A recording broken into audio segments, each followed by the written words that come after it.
Hi everyone. Hi everyone. Welcome back to another monthly webinar and thank you for joining us.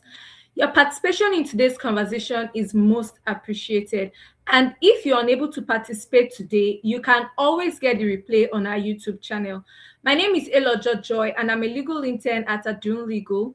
At Adun Legal, we protect your business, technology, intellectual property, and even your future. What this means is that we work closely with startups and founders to navigate regulatory uncertainty, especially in fast evolving and highly regulated sectors.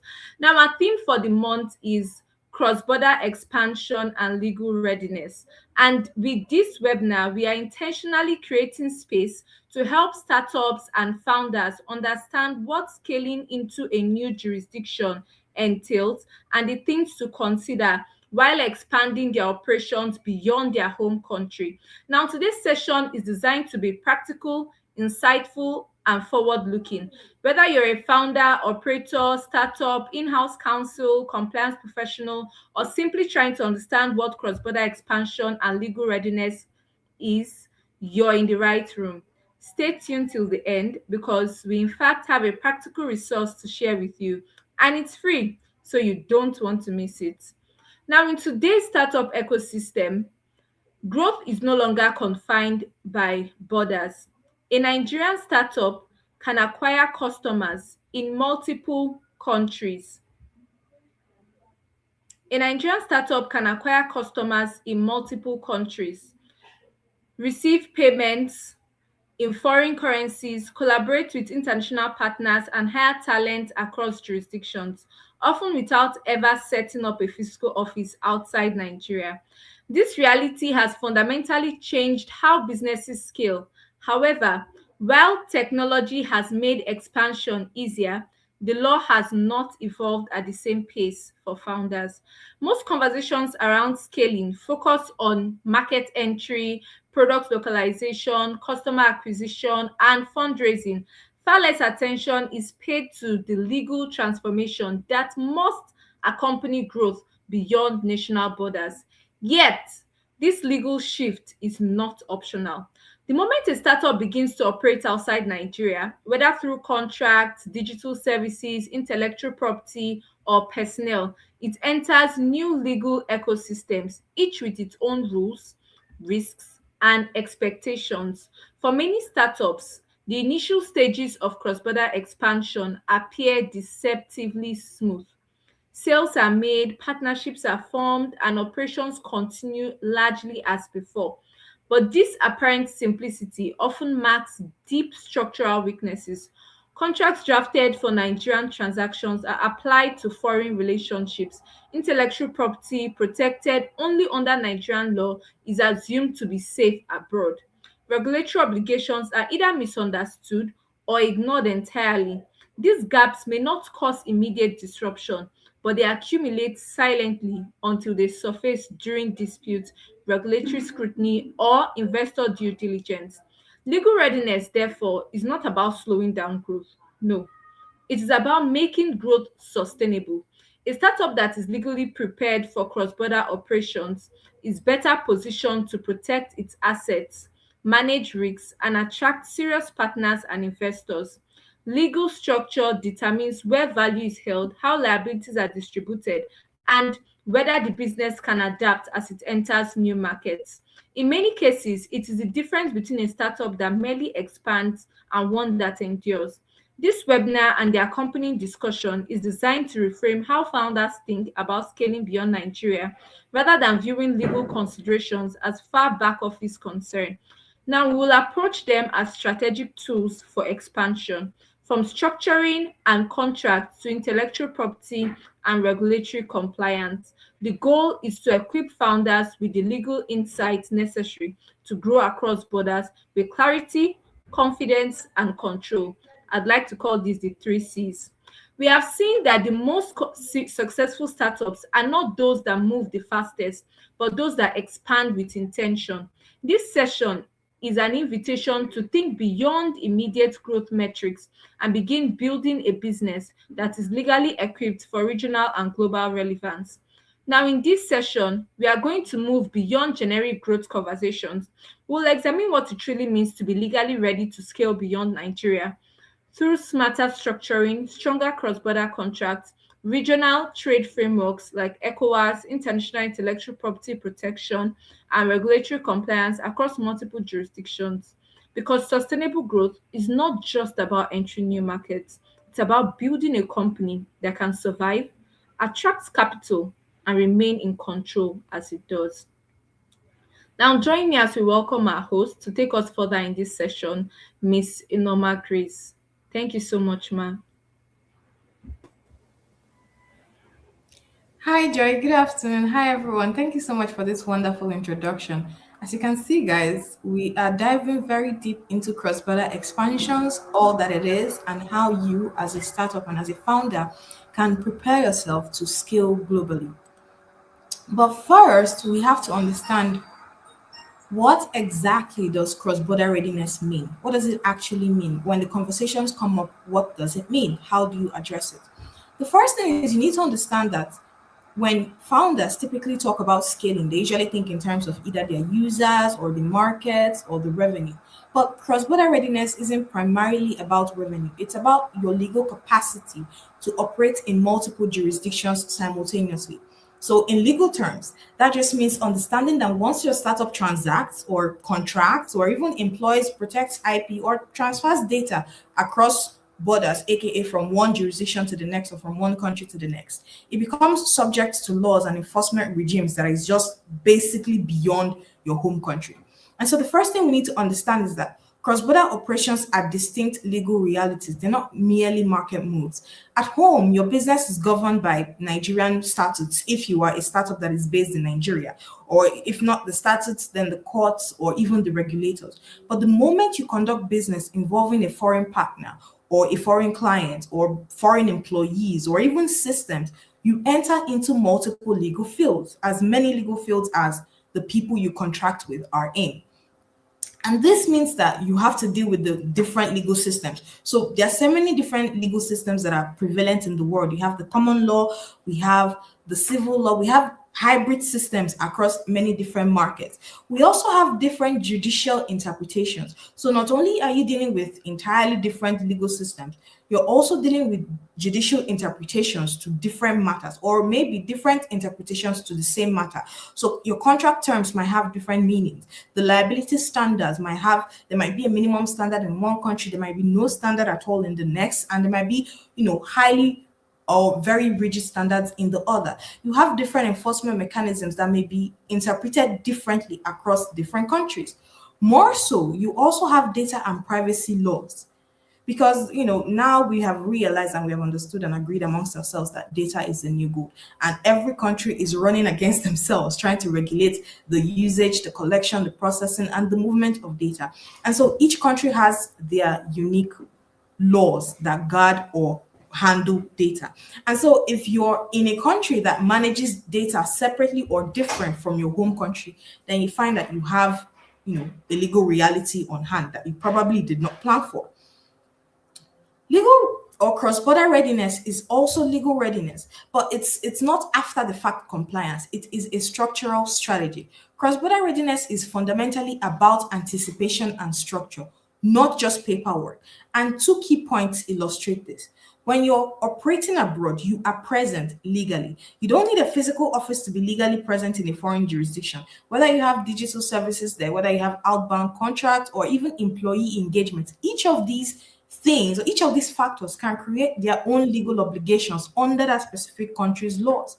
And if you're a founder, you would often think, oh, the absence of an office equals the absence of legal obligations. But courts, regulators, the treaties, the laws that bind that industry in that particular country treat economic presence, such as revenue, contracts, users, as presence for legal purposes.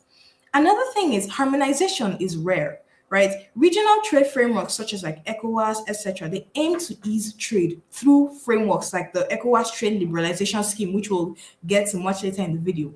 But harmonization, particularly of like the business laws and the laws that guide a specific industry, they are still largely uneven. This means that companies cannot rely on uniform laws across borders, and so they must plan for multiple compliance realities. So, for example, even where regional competition frameworks exist, such as, say, under ECOWAS competition rules, etc., Nigeria's domestic laws, if your home country is Nigeria, but Nigeria's domestic laws may still require local enactment before regional provisions are enforceable within the country. Cross-border readiness also affects your core business decisions. So when you think legally, it's not just about how can you avoid risk in the most, in the most efficient way. It's also about where you decide to incorporate or establish your legal entity. It's also about how you design your contracts, how you select the governing law or the dispute resolution mechanism. It's also about how your intellectual property is protected and enforced internationally. It is also about how taxation and financial reporting and other financial obligations are structured and actually complied with. It's also about your other compliance obligations, from data to law, from data to employment to consumer protection, etc. It is also about how you meet these obligations globally. And these decisions, they do not only influence your legal risk, but it also influences your costs, your investor perception, and your ability to attract partners, users, employees, contractors, etc. in the new location that you are in. Legal readiness is also an ongoing system. It's not a one-time checklist, right? And so when your cross-border readiness is not a box that you only tick once. For each market, for each contract, for each regulatory environment that you enter, it adds a fresh layer of legal responsibility that you now have to comply with. And so you find that new markets mean new regulatory compliance checks that you have to oblige with. It means updated laws that require maybe new operational protocols or new standards of operations for your business. It also means new contractual relationships that will continually create legal dependencies depending on the way that that contract was structured. And so as a startup, as a founder, you find that you must actually build continuous legal monitoring systems, much like financial reporting or quality assurance, to maintain your legal readiness across a changing legal environment. Cross-border readiness also means viewing legal systems not as barriers, but as a way to navigate strategically. Because once you have taken care of the legal, you find that you don't take care of it in isolation. When you take care of the legal, you also take care of the finances, you also take care of the operations, you also take care of the contracts, the human resource, you also take care of each of these tidbits of a business that all together make up the success of your business. And so you find that legal readiness is indeed not an afterthought, but something that you must actively take charge of and continually iterate so that your business can grow and scale and expand into other territories as good and as successfully as is possible to be done. Now, how do you structure for scale? How do you know what the right model is to choose to expand? Well, there are several models, and when every startup decides to go beyond their home country's borders, one of the first and most strategic decisions they have to face is how to structure their presence in other jurisdictions. This decision is deeply consequential because it shapes your liability, it shapes your compliance requirements, it shapes your market credibility, your tax exposure, your governance autonomy, and even investor confidence. And so structuring is not a one size fits all situation. It is understanding the options that allows you as a founder, or that gives you a clear playbook for your global readiness, or your regional readiness, depending on what stage of growth you are in. And so here I'm just going to give you an outline of the core entity and structure options, what they mean legally, and how to think about them in the context of your business. The first and the most popular is a subsidiary. Now, a subsidiary is a separate legal entity incorporated in the host country but controlled by the parent company, which is AKA your startup. Key characteristics of a subsidiary is the fact that, number one, it's its own independent legal entity. And even if 100% of that subsidiary is owned by the parent, the subsidiary is a distinct company under local laws. And so therefore it has its own rules, or the rules that are applicable to it. It has its own board of directors. It has its own ways of operating. A second key characteristic of a subsidiary is the liability insulation. Now, the parent company's liability is generally limited to its investment in the subsidiary, meaning that local creditors or regulators cannot attach the parent's global assets to the subsidiary. Neither can they attach the subsidiary's liabilities to the parent company, except it is a wholly owned subsidiary. A wholly owned subsidiary is basically a subsidiary in which the parent company owns 100% of it, right? So you find that each company's liability is insulated and protected from the other. And it's when you have such an arrangement, it's a very, very easy way for you to take risks as a startup, knowing fully well that the liabilities of the subsidiary will not necessarily affect the parent company and vice versa. You also find local credibility as a key characteristic of subsidiaries. Partners, customers, and regulators often prefer dealing with a locally incorporated company, thus improving commercial trust and your access as a company to opportunities within that new location or jurisdiction that you are now operating or at least expanding into. Then you have operational autonomy. Local management and board structures are able to tailor decisions to the specific location's market and their legal and cultural nuances that are prevalent within that specific location without affecting the overarching operations and goals and business moves and strategies of the parent company. So they are able to operate with that autonomy. Now, as a startup, you're probably okay. So, when is the right time for me as a startup to use a subsidiary? You can use a subsidiary, or it's advisable to use a subsidiary when, number one, you intend to invest significantly into that new country or hire extensively within the target market. You want to either clear your liability boundaries and maintain long term commitments within that new country, or you need market credibility to compete, to tender for contracts, or even to attract local financing. So these are the times when it is expedient for you to use a subsidiary. It is also worthy of note that setting up a subsidiary is and can be more expensive than any other structure that we will talk about here, because oftentimes that means actually incorporating into that new company or in that new location, actually moving there, having representatives there for a really long time, at least to set up your bases, right? And just basically having a base there for a prolonged period of time to establish yourself and to establish your company. So typically it's more expensive, especially upfront. It's more expensive than any other expansion model we'll talk about today. So the second expansion model right alongside subsidiaries is a branch office. A branch office is not a separate legal entity. It's legally the same company, just two different locations, right? It's just one, branch of the company is operating in country A and the other branch is operating in country B, the country of the proposed expansion. The key characteristics of a branch office is that there's no separate legal entity. Unlike a subsidiary, it's the same company. It's one and the same. They share the same liability. They share the same board. They share the same shareholders, stakeholders, and all of that. It's just two different locations, right? It is also a simpler and quicker setup compared to a subsidiary because establishing a branch often involves fewer formalities and a lower initial cost. The third characteristic of a branch office is that, like I said, full liability, right? So there is no limitation of liability from one company to the next. There are also several operational constraints because some jurisdictions can limit the activities a branch office can perform.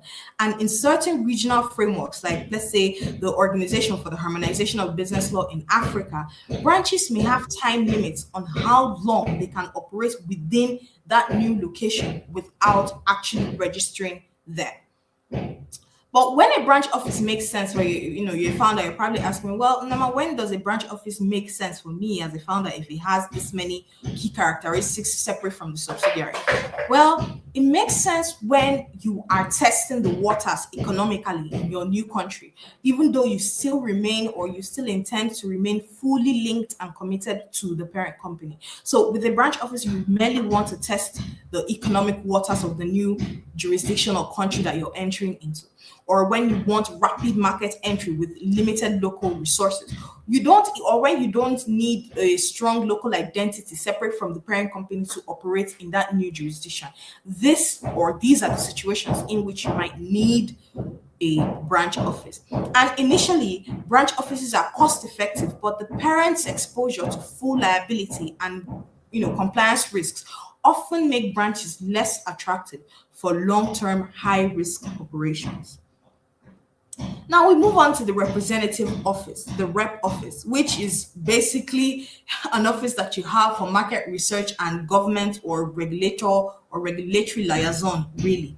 And a representative office is usually established to conduct non-commercial activities such as, like I said, market research, branding, relationship building, and liaison affairs. It cannot generate revenue or enter binding contracts in many jurisdictions. The key characteristics of a representative office is, number one, again, no commercial operation. So you cannot engage in sales, you cannot invoice, you cannot carry on profit-making activities in that representative office. It's a lower cost to set up a rep office, and it requires a simpler registration process than the subsidiary or even the branch office, and it's often quicker, really, to set up. Another key characteristic is that liability still resides with the parent company, and although it is limited in function, the representative office does not shield the parent company from liability. When do you use a representative office? Well, you only use a rep's office when you are conducting pre-entry research before you make a deeper investment. Let's say you want to understand the lay of the land, you want to see what's going on, how you use a representative office to go in there and conduct that pre-entry research. Or if you also use a rep's office when you want a soft landing in a new market to build brand visibility without full operational commitment. So let's say you've gone into the land, you're understanding the lay of the land, how the regulations work, the structures, the employment laws, and all that, and you want to build brand visibility in that new market without full on committing to either a branch office or a subsidiary. You can then use a representative office. You can also use a representative office as a stepping stone, which is especially because it's the lowest. Would I say the risk with representative offices are not as high as those with subsidiaries and those with branch offices. So you can basically use this as a stepping stone because it's cheaper, it's quicker to set up, and it's easier to pack up and leave the country when you find out that you no longer want to expand into that country.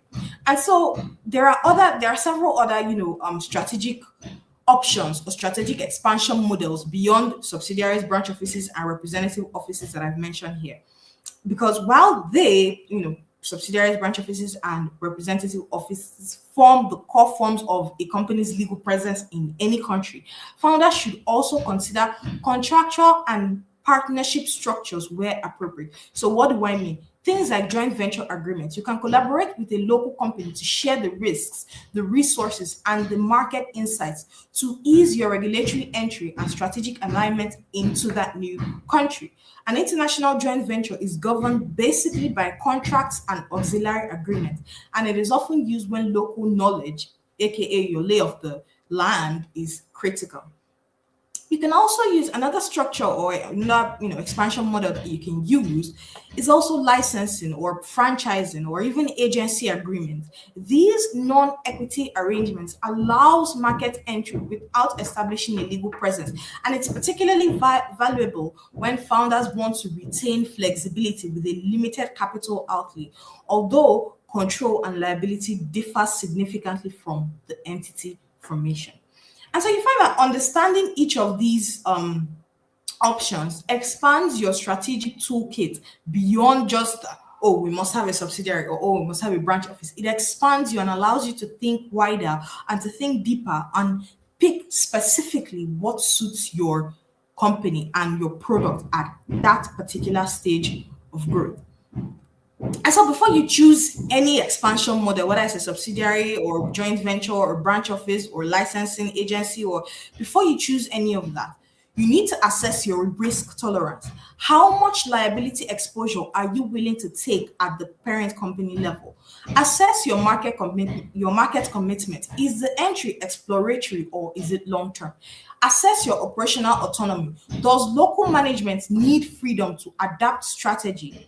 Assess your costs and your compliance appetite, because subsidiaries are more expensive and complex, but they offer stronger legal protections. Branch offices are easier to set up, but there's a limit to what you can and cannot do. Reps offices, they are the easiest to set up, but you cannot undertake commercial activities. So understand your regulatory landscape and your costs and compliance appetite and what it is that you can and cannot handle. So choosing the right legal structure for your expansion is not just a compliance checkbox. It is a strategic choice that will influence the control you have, the liability, your credibility, your tax treatment, and your growth trajectory. A well-chosen structure becomes a foundation for investor confidence, operational resilience, and sustainable cross-border expansion. Now, for founders who are scaling beyond Nigeria, let's say you have chosen to use either a JVA or a joint venture agreement, or you've chosen to go via licensing, franchising, or agency agreement, you will obviously come in contact with contracts. You will work with contracts a lot. And so they are not merely, contracts are not merely documents, as opposed to how most founders that I found seem to treat it. They are not merely documents. They make up the legal architecture of your business relationships across borders. And in domestic operations, a poorly drafted contract might create an inconvenience, or it might be inconvenience, or it might even create a minor dispute. In cross-border contexts, on the other hand, contracts that lack precision, whether it's precision in governing law, in the jurisdiction, in intellectual property usage, licensing, assignment, in dispute resolution, in enforceability, etc., can transform commercial opportunities into legal liabilities and risks that you do not want to have to deal with, whether it's in repairing it or in doing damage control. Because contracts establish not just your rights and your obligations, but also the rules of engagement when anything goes wrong. And so, as a founder, you must understand and include in your cross-border contracts. Number one, you need to understand or recognize why local templates won't cut it. It's like I'm expanding my law firm now, and I want to use Nigerian contracts and have it be the same things that I use when I'm expanding into Africa or I'm expanding abroad. Obviously, it will not work, because the laws that apply to Nigeria are not the same laws that apply to, say, South Africa, or the US or the UK or any other such country. And so when you use the same laws, or sorry, when you use the same contracts, you create a jurisdictional ambiguity, because it's not clear where disputes will be litigated or arbitrated or even otherwise resolved, right? And a counterparty, you give, your competition or a counterparty the room to raise a preliminary objection as to the validity of your contract in that particular country. And so you don't want that. You also need to understand the legal system that controls your contract, right? If I'm operating in Nigeria, what legal system will govern and manage the operation of my contract and of my relationship with that particular, my contractual relationship with that particular country or partner, right? So when you're drafting such contracts, especially with the jurisdictional or especially with the governing law clauses, you need to include a clause that says, hey, this agreement shall be governed by dash, dash, dash, or construed in accordance with the laws of dash, dash, dash country. Be very specific in your inclusion of that law. That way, should there be any questions as to its enforcement, you know which country to go to. Then you also need to understand dispute resolution. Are you going to go through arbitration? Are you going to go through the courts? How are disputes going to be resolved? Then you also have to decide on your language, your translation, and consistency. You also need to understand the local enforcement nuances or the challenges there, and plan for all of these in your contract. There are also several practical contract components that you must include in a contract, whether that's currency and payment, whether that's tax, whether that's intellectual property structure, whether that's data protection, termination, confidentiality, insurance. There are so many. The point is that you need to make sure that all of these factors are included in your contracts, so that should any questions arise, it is much easier to resolve them. Now, let's say, still on cross-border expansion, let's say you want to scale into an African country or an ECOWAS member state. How exactly do you unlock that regional expansion for your startup? Well, you need to understand that ECOWAS trade law is critical, not because it eliminates barriers automatically, but because it offers legal mechanisms that can significantly reduce costs, that can simplify market access, that can enhance competitiveness across West Africa. And ECOWAS, which is the Economic Community of West African States, is a regional bloc of about 15 or so countries with legal frameworks that are aimed at promoting economic integration, free movement, and trade facilitation. So the first thing is, what is the legal foundation of ECOWAS for trade? As we all know, ECOWAS was established to promote cooperation and integration among its member states with the ultimate objective of establishing a free trade area and a common market. According to the ECOWAS revised treaty, member states commit to liberalizing trade by abolishing custom duties and imports on imports and exports among themselves, removing non-tariff barriers to trade, enabling the free movement of people, goods, services, and capital, creating conditions that are favorable to private sector integration and regional economic growth. This treaty basis means that ECOWAS law is not just aspirational, it creates binding commitments that shape how countries regulate cross-border business activities. Now, let's go to my favorite topic, which is the ECOWAS Trade Liberalization Scheme, the ETLS, which is a core regional trade tool. One of the most important legal instruments for businesses operating within Africa is the ECOWAS Trade Liberalization Scheme, which is the main framework for the ECOWAS Free Trade Area. And some of its key features, again, some, not all, there are way too many, but some of its key features are that they have duty-free access for goods that qualify as originating in ECOWAS. There is a certification of origin, and there is trade facilitation, which include processes for custom procedures and documentations to reduce red tape and ease movement across borders. So for startups producing hardware or other physical goods, this means that once a product is certified under the ETLS, they can enter other ECOWAS markets without duty costs, significantly improving price competitiveness and market reach.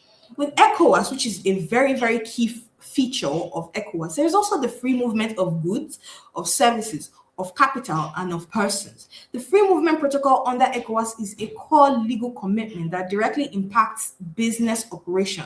And so you find that the combined effect of these protocols is a legal environment intended to approximate a single market within West Africa, which is a very, very powerful platform for startups who wish to expand within West Africa or to expand regionally, let's say. So what are the practical benefits of ECOWAS trade law for startups that wish to expand within West Africa or even expand regionally? The first is reduced market entry costs. By qualifying products under the ETLS, startups can avoid import duties on exports to other West African markets, which is a major cost saving compared to exporting under general custom rules. You also have broader market access because ETLS, which is the ECOWAS Trade Liberalization Scheme, operates across 15 member countries, thus giving startups a wide regional footprint without having to negotiate bilateral trade terms with each country that you try to enter into. There is also legal support for movement of people and of capital. However, there are also its own limitations and compliance realities when you're trying to move into an ECOWAS member state or member country. The first is that there is the certification requirement because qualification under this trade liberalization scheme requires proof of origin that you actually developed or the particular product originated in an ECOWAS member state or member country. And you need to then comply with the regulatory processes of that, which can involve inspections, documentation, and other certification.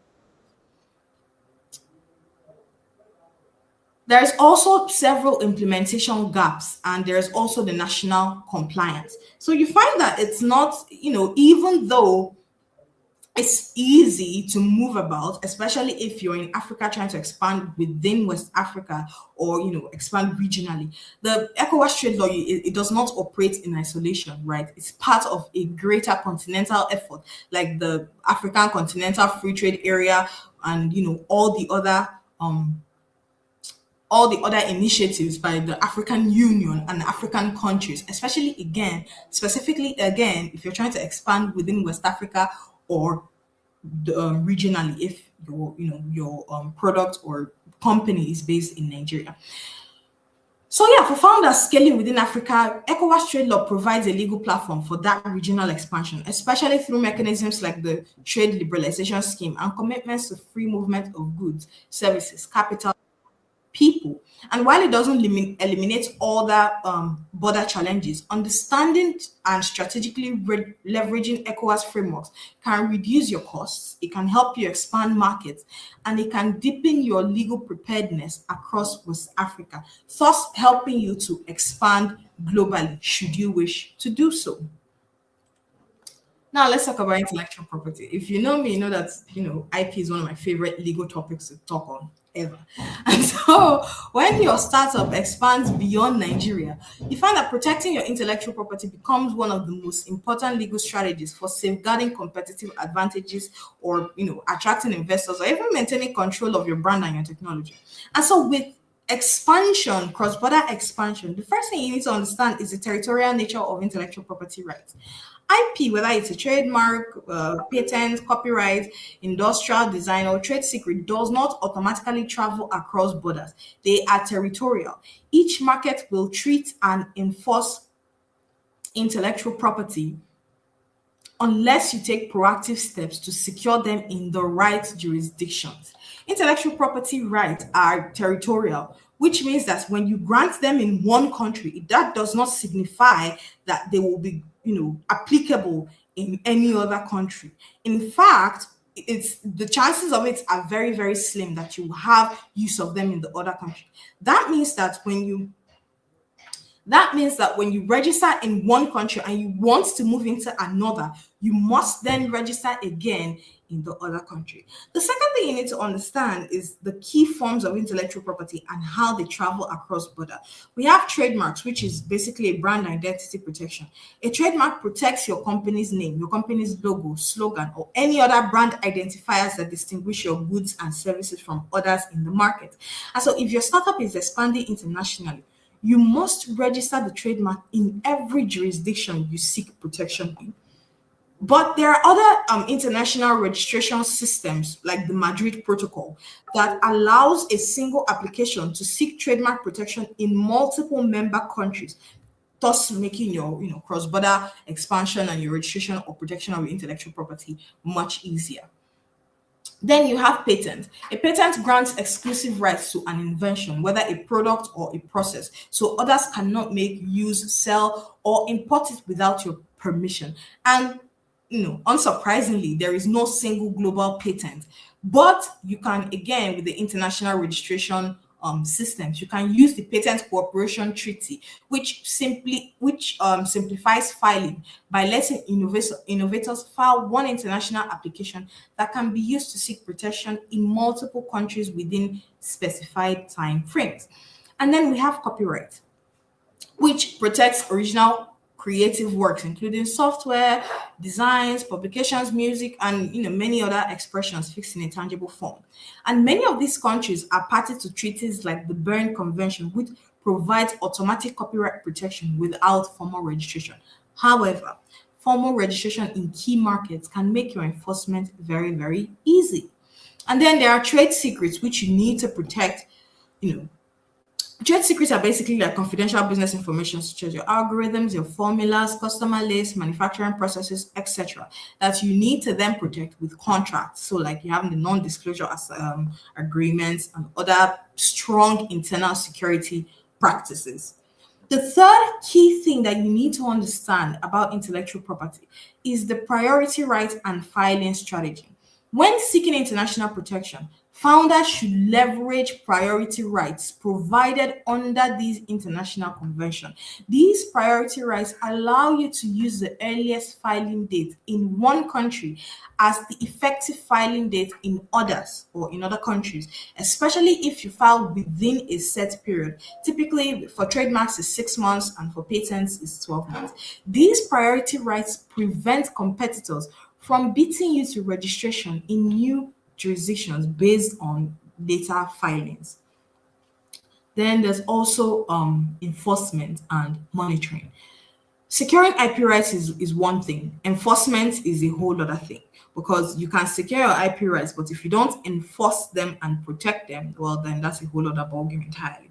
International frameworks like the TRIPS agreement under the World Trade Organization requires member countries to provide fair enforcement mechanisms, including civil remedies, injunctions, and border measures to prevent counterfeits.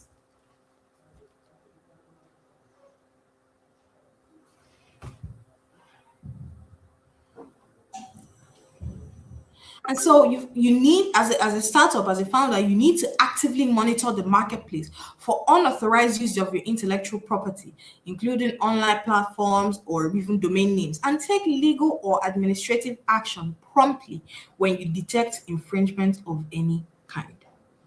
The last but not the least thing you need to understand about intellectual property protection, especially internationally or when you're trying to expand across borders, is that your IP strategy must align with your business goal. So you need to assign which IP rights matter most to your business or to your business model, whether it's your brand identity, whether it's your technology, whether it's your content, your audience, whatever it is, you need to understand and assess which of these rights matter most.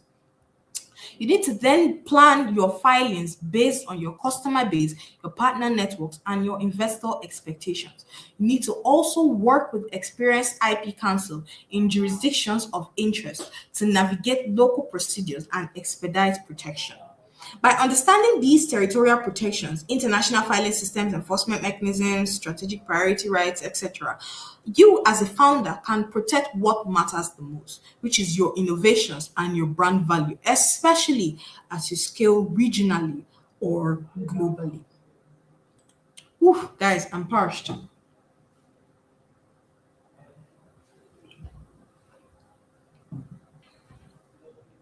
I hope we're learning a lot so far. I hope that this webinar thus far has been a heap of value for you and for your startups.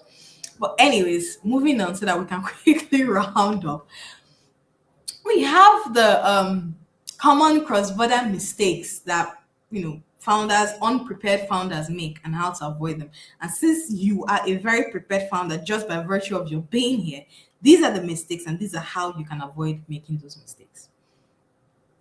Because these mistakes are rarely dramatic at the beginning. They appear as either shortcuts or assumptions or we'll fix it later decisions, all of which compounds over time. And so understanding these pitfalls is critical, not to assign blame to anybody in your company or your startup, but to help you recognize patterns early and avoid repeating these costly errors or even making these costly errors. So the very first mistake is assuming Nigerian legal structures automatically work abroad. Like, why would you even do that? Right? Why would you even assume that Nigerian laws are attainable abroad or anywhere else in Africa, really? Many jurisdictions treat ongoing business activities such as sales, marketing, agent relationships, etc., are sufficient to trigger local laws, whether that's tax laws, regulatory laws, or licensing obligations, etc. And if you, as a founder, discover this too late, you are already exposed to penalties, to back taxes, to forced restructuring under pressure. As a founder, you want to avoid all that by all means necessary. And to easily avoid that, pay attention to the laws and do not assume that Nigerian legal structures automatically work abroad. The second thing is treating cross-border contracts as a mere formality. Oh, all my DIY lawyers. Oh, I think I can do it myself. Lawyers are yeah. You see this when you treat cross-border contracts as mere formalities. What was once a huge commercial opportunity quickly turns into risks, quickly turns into a legal liability that you must get off your hands as quick as possible. And you find that the cost of fixing those mistakes outweigh the cost of actually having done it right the first time. And so please take the cheaper option and do it right the very first time. Even if that means, because you need to, do it right the first time. Get yourself an experienced, knowledgeable, expert lawyer on your team so that all of your contracts have all the things they are meant to have so that you don't spend the next 6 months, 12 months, 2 years putting out fires that you unintentionally started. The third mistake is delaying intellectual property protection until later. Oof, I love this word, later. Yeah, we'll do it later when we spend like 6 months, when we hit 1,000, users, when we hit cross $1 million in revenue, we'll, protect the IP. Oh, please, by all means, go and try it out and see for yourself. The catastrophe that will come upon you when you do that. The fourth mistake is underestimating regulatory triggers. Founders often assume that compliance obligations only arise once a company incorporates locally or opens an office. This is a very, very dangerous misconception because many regulators are triggered by your activity, not your presence, by your activity in that country. So processing payments, collecting their user data, offering regulated services, or even hiring contractors in a foreign jurisdiction, these can all create immediate legal obligations. And so when you underestimate or when you ignore these triggers, it does not make them disappear. It just makes them compound and grow bigger and grow bigger and bigger until the government finally takes notice of you and comes down on you with the hammer. And when it does that, you can have fines, you can have forced shutdowns, you can have so many penalties that you as a fan, you can even be forced to get out of the country or be banned from operating in that country. And as a founder, nobody wants that. Okay. The fifth mistake is treating tax as a post-revenue problem.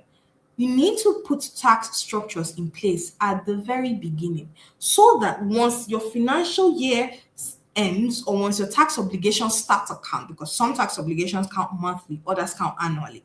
The point is, if you fix tax structures in place from the very optimal tax structures, not just anything, when you fix them in place at the very beginning, it starts to work like clockwork, making it so much easier for you to comply with that country's tax obligations.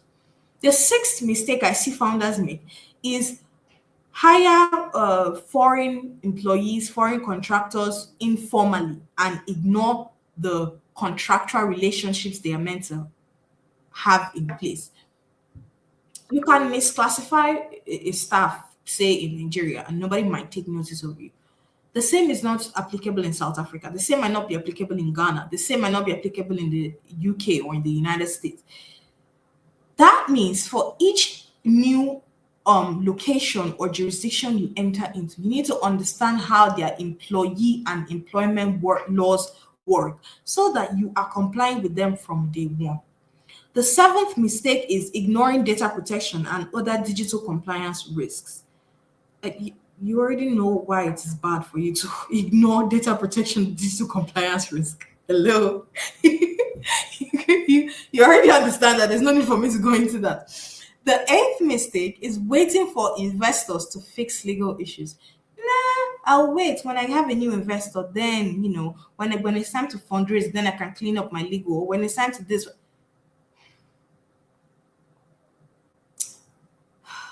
Do I even need to explain why that is a bad idea? Mistake number 9 is operating without a long-term vision or a long-term legal vision or operational plan. Many startups expand opportunistically. That means, when you find, oh, wait, I have 100,000 users from Ghana. Ooh, let me expand into Ghana. Without actually doing any market research or understanding whether you have a coherent legal roadmap to successfully expand and work in Ghana. No, they just, we have this many users, let's expand it. It doesn't work like that because when you take that approach, you find that you have so many fragmented structures. You find that you have so many fragmented structures, inconsistent compliance practices, and accumulated legal risks. Cross-border expansion is not a single event. It is a series of legal decisions that add up and that should all align with your long-term vision for growth, for funding, and overall for exit in that company, depending on what your succession plan is. And without this alignment, legal complexity becomes a drag rather than a support system. And so you find that, by the time you add all the minute or all the many things that you need to do as a founder, it turns into a series of, like I said, a series of legal decisions that you make, something that you have to iterate over time before you can successfully move into another country and thrive within that new country. And so, guys, that I think is about it for the cross-border expansion and legal readiness, how to structure your startup for global, for regional and global growth. Over to you, Joy. Thank you so much, guys, for having me today.